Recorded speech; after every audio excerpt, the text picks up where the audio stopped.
کہ سوال بھی خود ہی بتاؤ گے، جواب بھی خود ہی بتاؤ گے، تو پھر بتا دو کہ میرے دل میں کیا تھا، میں کس چیز کو پوچھنے آیا ہوں، میں کیا پوچھنے آیا ہوں اور اس کا جواب کیا ہے۔ تو میرے محبوب علیہ الصلوۃ والسلام فرمانے لگے، جئتنی، تم میرے پاس آئے ہو، تسألو، کہ تم پوچھو، ان مخرجک من بیتک، تم مجھ سے یہ پوچھنے آئے ہو کہ جب میں گھر سے نکلا ہوں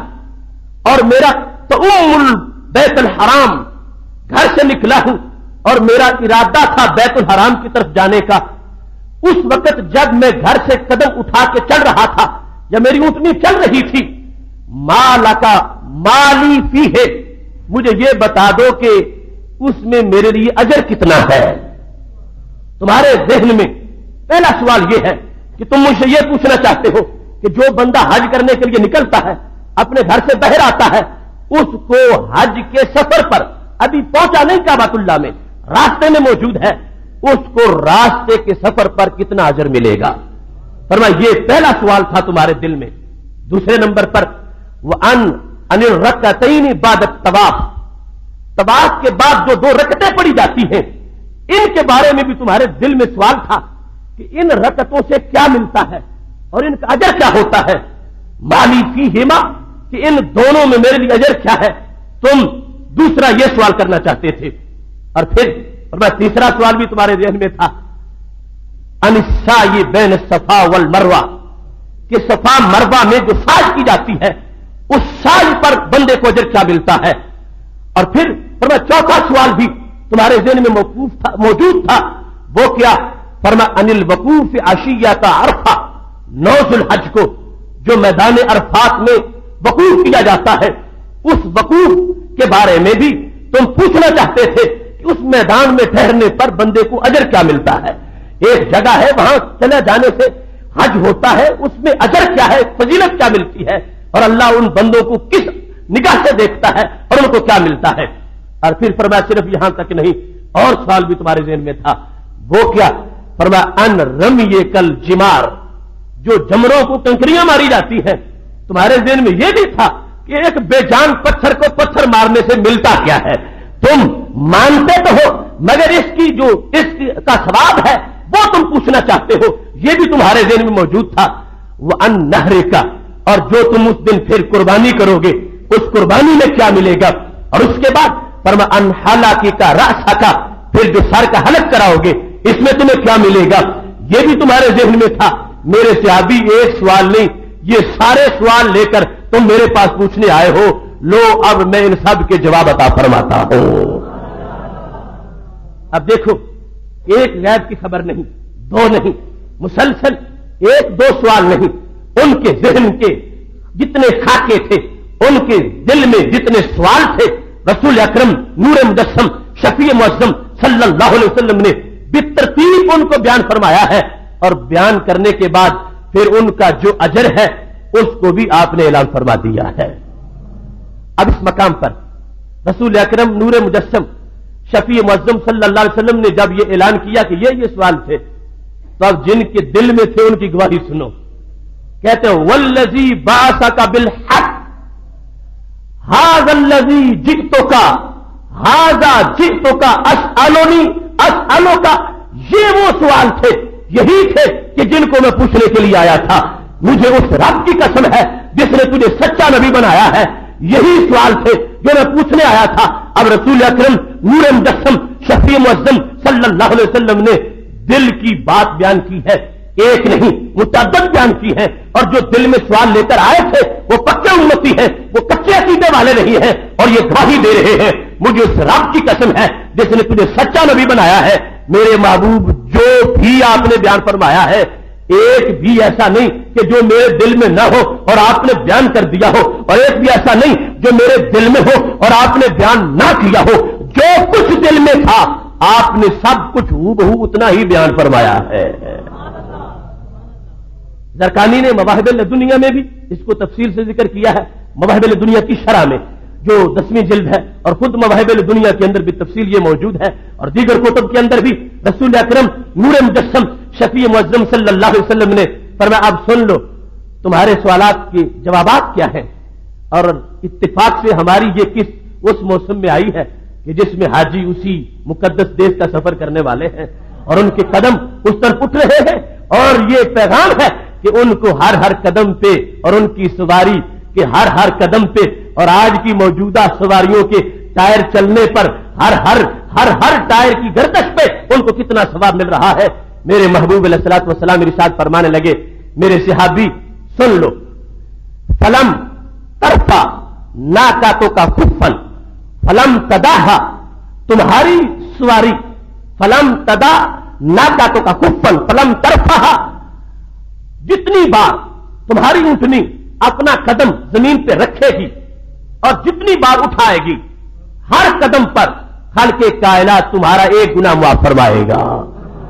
ہر قدم پر خالق کائنات جل جلالہ تمہارا ایک درجہ اونچا کر دے گا۔ ہر قدم پر رب ذوالجلال تجھے ایک نیکی بھی عطا فرمائے گا۔ جتنے قدم تمہاری اونٹنی چلتی جائے گی، جتنا سفر طے کر کے تم پہنچو گے، جتنی دور سے کوئی آئے گا اتنا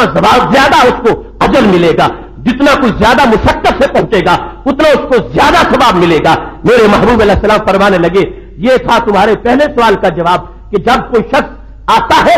اس کو کیا ملتا ہے؟ فرمایا ابھی کعبے میں پہنچا نہیں، ابھی وہ حرم کی سرزمین تک پہنچا نہیں، وہ یہ نہ سمجھے کہ راستے میں جو کچھ ہے یہ سب کچھ فضول ہے۔ فرمایا نہیں، فضول نہیں ہے، جب تم اس مقدس دیش کی نیت سے چل نکلے ہو، خالق کائنات جل جلالہ تمہاری سواری کے قدموں کی گنتی پر تمہیں ہر قدم پر نیکیاں عطا فرمانے والا ہے۔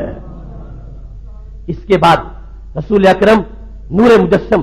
شفیع معظم صلی اللہ علیہ وسلم ارشاد فرماتے ہیں، تمہارا دوسرا سوال یہ تھا کہ طواف کریں گے تو 2 رکعت نفل پڑھنے سے کیا ملے گا؟ فرمایا کعید کے رقبۃ من بنی اسماعیل علیہ السلام، فرمایا 2 رکعت پڑھو گے تو عام غلام کے آزاد کرنے کا ثواب نہیں، حضرت اسماعیل علیہ السلام کا کوئی بیٹا اگر کہیں کسی نے غلام بنا لیا ہو ان کی اولاد میں سے، اس کو آزاد کرنے کا جو اجر ہے وہ خالق کائنات تمہیں طواف کے بعد 2 رکعتیں پڑھنے پر عطا فرما دے گا۔ اور پھر فرمایا تم نے تیسرا پوچھا تمہارے دل میں جو تھا کہ یہ دوڑنا صفا مروہ میں اس میں کیا ملتا ہے، چکر لگا رہے ہیں 2 پہاڑیوں کے درمیان، تو میرے محبوب علیہ السلام نے فرمایا کعید کے 70 رقبہ، اگر یہ تم سائی پوری کرو گے تو پھر 70 غلاموں کو آزاد کرنے کا ثواب مل جائے گا۔ پھر فرمایا تم پوچھ رہے ہو تمہارے دل میں تھا کہ عرفات کا میدان اس میں جا کے بیٹھ رہنا اور اس میں وقوف کرنا اس میں کیا ملتا ہے، اور بالخصوص چونکہ وقوف کا وقت جو ہے وہ پچھلے ٹائم کا ہے، پہلے پہنچنا یہ احتیاط ہے۔ فرمایا عشیۃ وقوف عرفہ، اس شام اور پچھلے پہر عصر کے وقت کی جو وقوف کی گھڑیاں ہیں ان کے بارے میں تم پوچھ رہے تھے کہ کیا ملتا ہے۔ فرمایا جب وہ لمحہ آتا ہے ان اللہ یباہی بکم، اللہ تمہیں دیکھ کر فرشتوں کے سامنے فخر فرماتا ہے اور کہتا ہے ان ہؤلاء جاؤنی شعثا غبرا، فرشتوں دیکھو یہ میرے پاس آئے ہیں، جاؤنی میرے پاس آئے ہیں، کیسے؟ طرف پراگندہ حال بھی ہے، ان پر غبار بھی لگا ہوا ہے، یہ سفر کر کے پہنچے ہیں اور مخصوص ایک لباس ہے اور پراگندگی ہے جو احرام کی پابندیوں کی وجہ سے پائی گئی ہے۔ فرمایا یہ آئے ہیں اور کیا ہے؟ فرمایا یہ امید رکھتے ہیں رحمتی و مغفرتی، یہ میری مغفرت کی امید لے کے آئے ہیں اور میری رحمت کی امید لے کے آئے ہیں۔ فرشتوں دیکھ لو یہ کہاں سے چل کے آئے ہیں، آوازیں بلند کر رہے ہیں، مجھے آواز دے رہے ہیں اور مجھے لبیک اللہم لبیک کے ساتھ میرے دربار میں حاضری لگوا رہے ہیں۔ ہمارے نبی علیہ السلام فرمانے لگے اب سن لو، مینا میں بیٹھے ہیں اور وہ دونوں سائل پہنچے ہوئے ہیں، اب خطاب کے سیغے کے ساتھ فرمایا رب یہ فرماتا ہے کہ میں تمہارے گناہوں کو معاف کرتا ہوں۔ کتنے گناہ ہیں؟ فرمایا ان کانت الذنوب ذنوبکم مثل عدد الربال وزبد البحر، اگر تمہارے گناہ اگرچہ وہ ریت کے ذرات جتنے ہو یا سمندروں کی جھاگ جتنے ہو وہ میری رحمت سے زیادہ نہیں ہے، جاؤ میں نے تمہارے گناہوں کو معاف کر دیا ہے۔ افیدو یعنی یہ عرفہ کی شام جو ہے، افیدو اب واپس چلے جاؤ، مغفور لکم تمہیں بخش دیا گیا ہے، والمن شفاعتم صرف تمہیں نہیں جن کی تم نے سفارش کی ان کو بھی بخش دیا گیا ہے۔ رسول اکرم نور مجسم شفیع معظم صلی اللہ علیہ وسلم منا کی مسجد میں بیٹھے ہوئے یہ جواب دے رہے ہیں، فرمایا تم نے جو پوچھنا تھا وہ تمہارے دل کا سوال بھی میں نے بیان کیا، اور جو عرش سے فیصلے ہونے تھے وہ جواب بھی میں نے بیان کر دیے کہ رب کائنات اس وقت کیا دیتا ہے، کیا عطا کرتا ہے۔ یہ ہم جہت خبریں دینے والے ان کے بارے میں یہ کوئی کہے کہ وہ دیوار کے پیچھے نہیں جانتے، معاذ اللہ تو اس بندے کا ایمان کیسا ہوگا۔ صحابی دیکھ رہے ہیں، ہم نے پوچھا نہیں صرف آئے ہیں، تو ہمارے سوالات کو بھی بیان کر دیا ہے، جوابات کو بھی بیان فرما دیا ہے کہ بندے کے دل میں کیا ہے اور مولا کی طرف سے عطا کیا ہے۔ عرش کے فیصلے بھی بتا رہے ہیں اور فرش والوں کے دلوں کی خبریں بھی بتا رہے ہیں۔ اس کے بعد فرمایا جس وقت تم جمروں کو مارتے ہو، فرمایا بکل حساتن تکفیر و کبیراتن، ہر کنکری پر ہر کنکری ایک کبیرہ گناہ کا کفارہ بنتی ہے۔ جب جمرے کو کنکریاں ماری جاتی ہیں، ہر کنکری اس بندے کے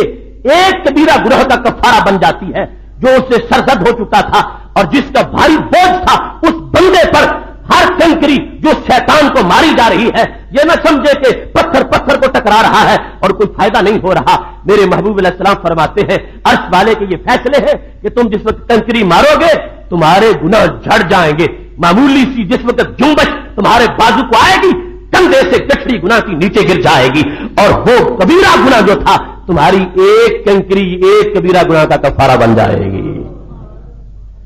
قربانی کا اجر تو ویسے بھی بیان فرما دیا تھا، فرمایا جب اس کی حلق سے قطرہ ٹپک کے نیچے گرے گا، زمین پر بعد میں پہنچے گا، اللہ کے ہاں پہلے قبول ہو جائے گا۔ اگر خلوص سے ہے تو اس کی وجہ سے گناہ معاف ہو جائیں گے۔ پھر فرمایا یہ سر کا حلق جو ہے اس میں کیا ہے؟ بکل شارۃ حسنہ، اللہ ہر بال کے بدلے میں نیکی عطا فرمائے گا۔ اور پھر آگے یہ بھی بیان فرما دیا، فرمایا اللہ تبارک و تعالی اس کو ہر بال کے بدلے میں پہلے وہاں جو قربانی کا جانور ہے اس کے بالوں کے لحاظ سے نیکیاں ہے،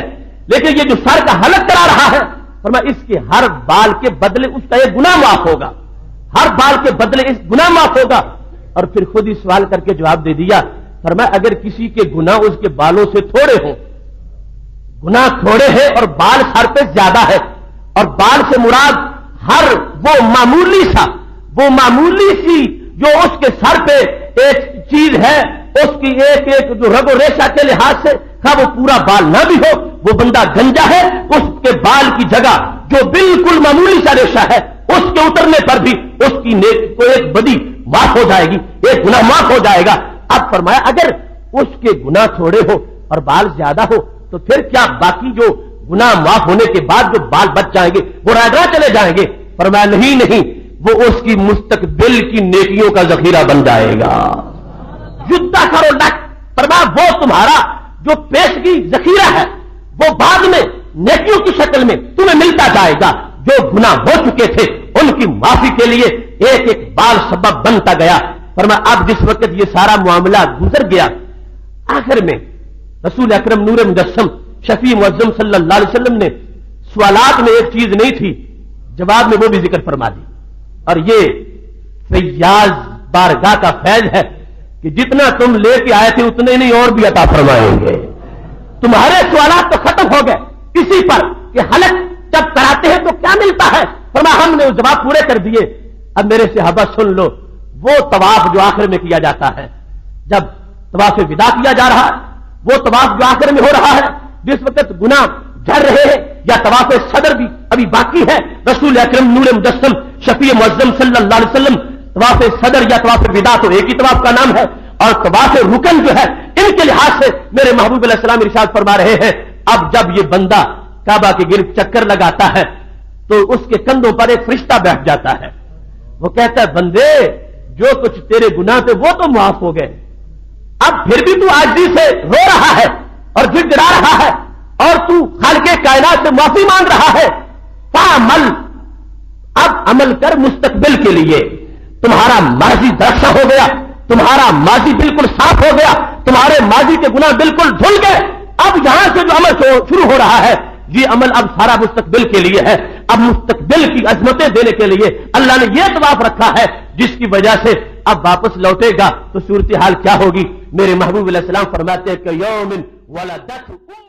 ولدت امہ، یوں لوٹ رہا ہے جیسے آج ہی اس کی ماں نے اس کو جنم دیا تھا۔ صحابی آئے ہیں، ان کے دل میں سوالات ہیں، محبوب علیہ السلام نے خود پیشکش کر دی ہے،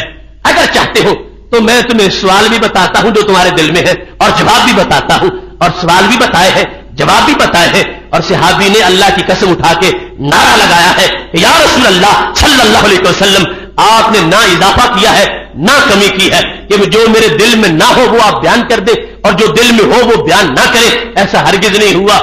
جتنے سوال تھے آپ نے وہ سارے بیان فرما دیے ہیں۔ اب کہنے لگے کہ سقفی اب تمہاری باری ہے، تم پوچھ لو، کیونکہ دونوں کے لیے فرمایا تھا۔ اور یہ شان ہے میرے محبوب علیہ السلام کے علم کی کہ دونوں اکٹھے آئے ہیں، تو جو گیس سے کوئی پہچانتا تو سمجھتا شاید دونوں مشورہ کر کے ایک ہی بات پوچھنے آئے ہیں۔ فرمایا نہیں، اس کے سوال جدا تھے، تمہارے سوال جدا ہیں۔ اب سقفی تم پوچھو، میں بتاؤں کہ تمہارے دل میں کیا تھا؟ وہ کہتے ہیں یا رسول اللہ صلی اللہ علیہ وسلم بتا دو کہ میں کیا پوچھنے آیا ہوں۔ فرمایا تم یہ پوچھنے آئے ہو کہ جب وضو میں چہرہ دھویا جاتا ہے تو چہرے کے دھونے پر اجر کیا ملتا ہے؟ جب ہاتھوں کو دھویا جاتا ہے تو ہاتھوں کے دھونے پر اجر کیا ملتا ہے؟ جب سر کا مسا کیا جاتا ہے تو اس پہ بندے کو کیا حاصل ہوتا ہے؟ جب قدم دھوئے جاتے ہیں تو اس پر بندے کو کیا ہوتا ہے؟ تو میرے محبوب علیہ السلام فرمانے لگی اذا تسلت وجهك ان تسرت الذنوب من اشفار عینیک، میرے صحابی جب تم وضو کرتے ہوئے چہرہ دھوتے ہو تو تمہاری پلکوں کے نیچے سے گناہ بہ کے نکل جاتے ہیں۔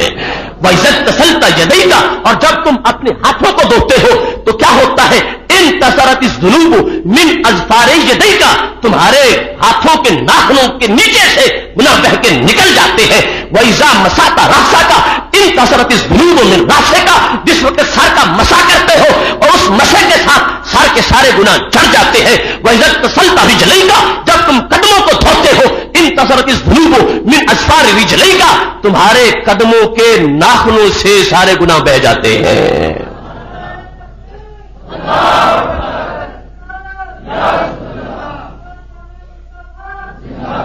اب صحابہ کا جمع غفیر ہے، نبی اکرم نور مجسم شفیع معظم صلی اللہ علیہ وسلم ان کے سوال بھی بتا رہے ہیں اور ان سوالات کے جواب بھی عطا فرما رہے ہیں، اور یہ سارا منظر پر نور ہے، سارا منظر پر کیف ہے، اور صحابہ کے چہرے کھلے ہوئے ہیں کہ خالق کائنات جل جلالہ نے ہمیں جن کی امت میں شامل فرمایا ہے وہ صرف مسئلہ پوچھنے پر ہی نہیں، دل کی بات پر بھی سب کچھ بتا دیتے ہیں۔ یہاں تک کہ ایک دن حضرت واصلہ بن اسقع رضی اللہ تعالیٰ عنہ کہتے ہیں کہ مدینہ شریف میں محفل لگی ہوئی تھی، نبی اکرم نور مجسم شفیع معظم صلی اللہ علیہ وسلم تشریف فرما تھے، میں آ گیا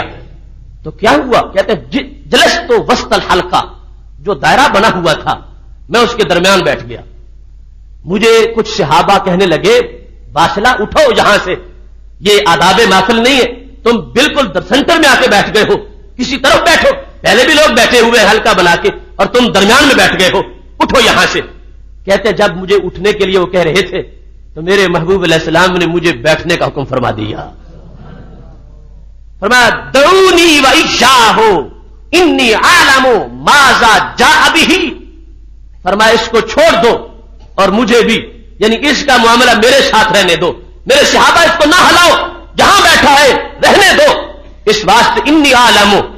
میں جانتا ہوں کہ اس کو کون سی چیز گھر سے چلا کے یہاں لائی ہے، میں جانتا ہوں اس کے دل میں کیا ہے،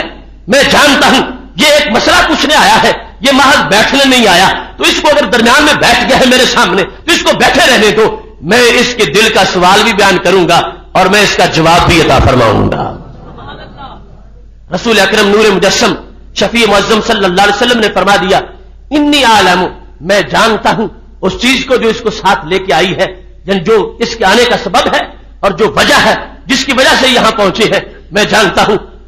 تو پھر اس سے فرما دیا اگر تم چاہو واصلہ تو میں بتاؤں کہ تم میرے پاس کیوں آئے ہو؟ کہنے لگے یا رسول اللہ صلی اللہ علیہ وسلم آپ ارشاد فرمائیں کہ کیا سبب ہے میرے آنے کا، میرے دل میں کیا سوال ہے، کیا میں پوچھنے آیا ہوں؟ تو رسول اکرم نور مجسم